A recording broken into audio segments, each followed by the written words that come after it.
بسم اللہ الرحمن الرحیم۔ وعظ و نصیحت قسط نمبر 7۔ موضوع حلم و بردباری۔ تحریر کردہ شیخ طریقت متکلم اسلام حضرت مولانا محمد الیاس گھمن حفظہ اللہ تعالی۔ اللہ تعالیٰ خود حلیم ہیں اور اپنے حلیم الطبع لوگوں سے محبت فرماتے ہیں۔ چنانچہ قرآن کریم میں بعض انبیاء کرام اور اپنے نیک بندوں کی صفت حلم کی وجہ سے مدح اور تعریف فرمائی ہے۔ حلم کے معنی بردباری اور نرمی اختیار کرنے کے آتے ہیں۔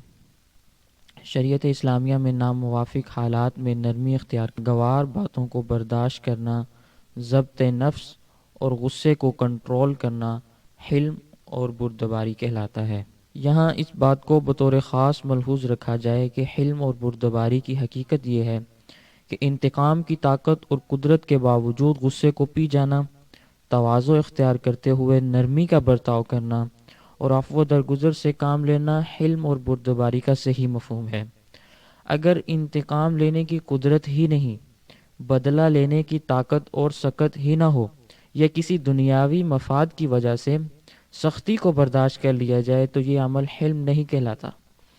اللہ تعالیٰ اپنے بندوں کے ساتھ اپنی صفت حلم سے پیش آتے ہیں، اس لیے ان کے گناہوں، خطاؤں، لغزشوں اور غلطیوں سے باوجود قدرت کاملہ اور جزا و سزا اور عذاب دینے کی طاقت کے باوجود معاف فرما دیتے ہیں۔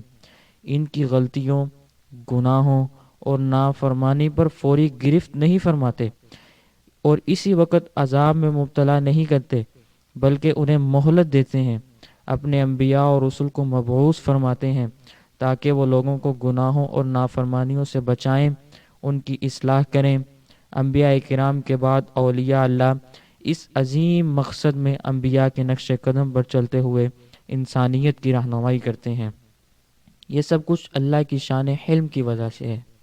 خاتم الانبیاء حضرت محمد صلی اللہ علیہ وسلم نے اپنی ذات عمل سے حلم کا نمونہ پیش فرمایا اور اپنی تعلیمات میں اس پر بہت زور دیا تاکہ معاشرے میں امن اور امان قائم رہے اور باہمی نفرتیں اور دعوتیں محبت میں بدل جائیں۔ چند احادیث مبارکہ پیش خدمت ہیں۔ حدیث مبارک نمبر 1، عن ابی ہریرہ رضی اللہ تعالی عنہ ان رسول اللہ صلی اللہ علیہ وسلم قال لیس الشدید بالسرعۃ انما الشدید الذی یملک نفسہ عند الغضب۔ صحیح بخاری حدیث نمبر 6114۔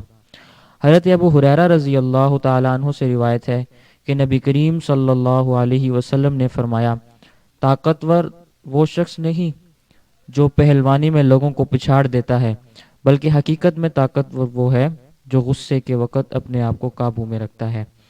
حدیث مبارک نمبر 2، عن عائشہ رضی اللہ تعالی عنہا زوج النبی صلی اللہ علیہ وسلم ان رسول اللہ صلی اللہ علیہ وسلم قال یا عائشہ ان اللہ رفیق یحب الرفق ویعطی علی الرفق ما لا یعطی علی العنف وما لا یعطی علی ما سوا۔ صحیح مسلم حدیث نمبر 6766۔ ام المومنین سیدہ عائشہ صدیقہ رضی اللہ تعالی عنہ فرماتی ہیں کہ نبی کریم صلی اللہ علیہ وسلم نے فرمایا، اللہ تعالیٰ خود مہربان ذات ہے اور مہربانی کو پسند فرماتا ہے، اور جو انعامات اور اعزازات نرمی کرنے پر عطا فرماتے ہیں وہ سنگ دلی اور سختی کرنے پر عطا نہیں فرماتے۔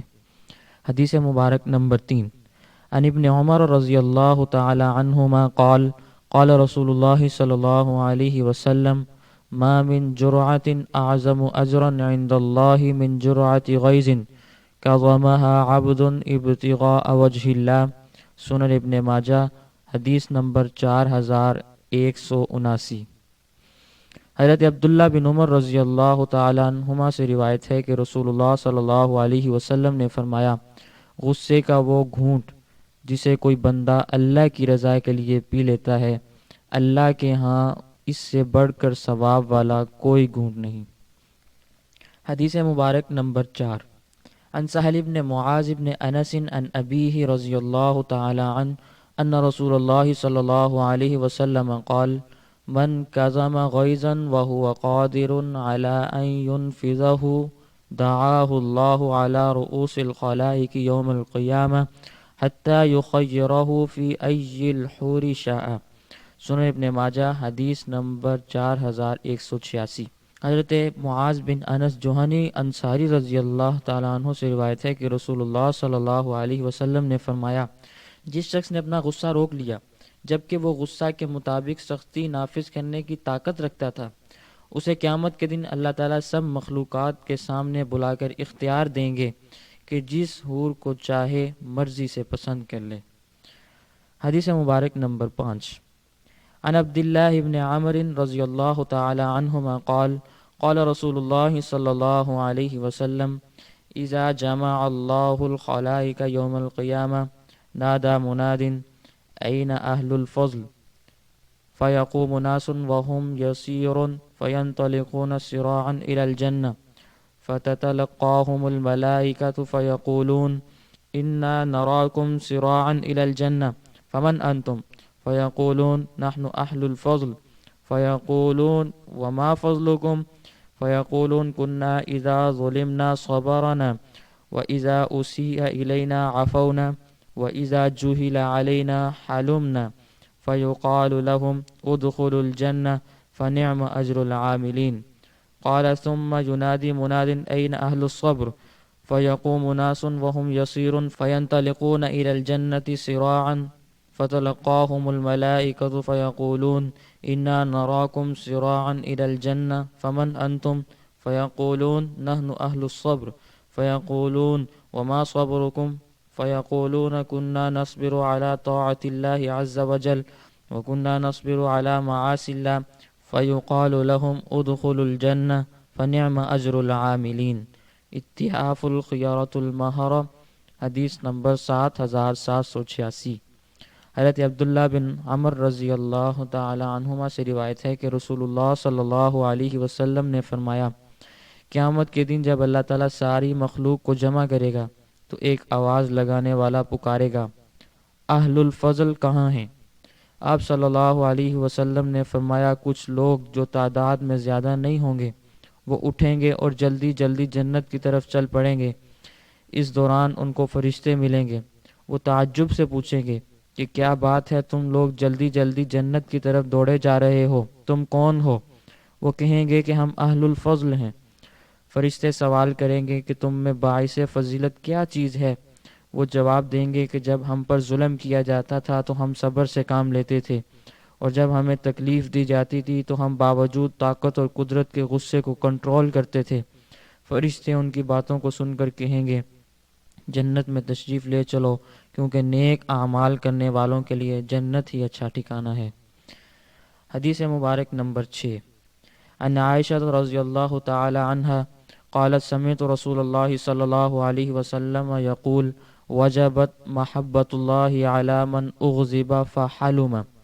الترغیب والترہیب للاسبہانی حدیث نمبر 1185۔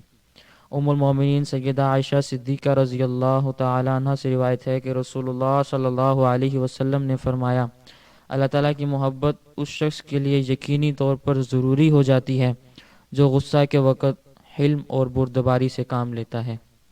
حدیث مبارک نمبر 7۔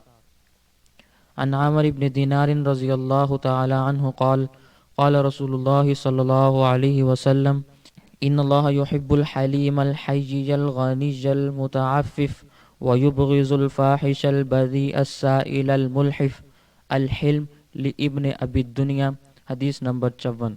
رسول اللہ صلی اللہ علیہ وسلم نے فرمایا، یقینی بات ہے کہ اللہ تعالیٰ با حیا، حلیم اور بردبار شخص سے محبت فرماتے ہیں۔ یہ بات اچھی طرح ذہن نشین کر لینی چاہیے کہ شریعت میں جس غصے کی ممانعت ہے، جن مواقع پر ضبط نفس اور حلم اور بردباری کا حکم ہے، اس سے مراد وہ امور ہیں جن کا تعلق دنیاوی معاملات سے ہے۔ اگر معاملہ دینی حمیت اور غیرت کا ہو، یعنی مقدس شخصیات کی بے حرمتی، اسلامی شعائر کی پامالی اور شرعی احکامات کا تمسخر اڑایا جا رہا ہو، تو وہاں غصہ کا نہ آنا مذموم ہے۔ آج ہمارے معاشرے میں مال و دولت اور سامان عیش و عشرت کی بہتات ہے، کمی ہے تو صرف انسانی اور اخلاقی اقدار کی، جن کے بغیر معاشرے میں محبتیں الفتیں اور باہمی خوشیاں نصیب نہیں ہو سکتی۔ آئیے سب مل کر معاشرے میں پھر سے وہ خوشیاں لائیں تاکہ دنیا اور آخرت کی خوشحالی اور کامیابی ہمارا مقدر بن سکے۔ آمین بجاہ النبی الامی الکریم صلی اللہ علیہ وسلم۔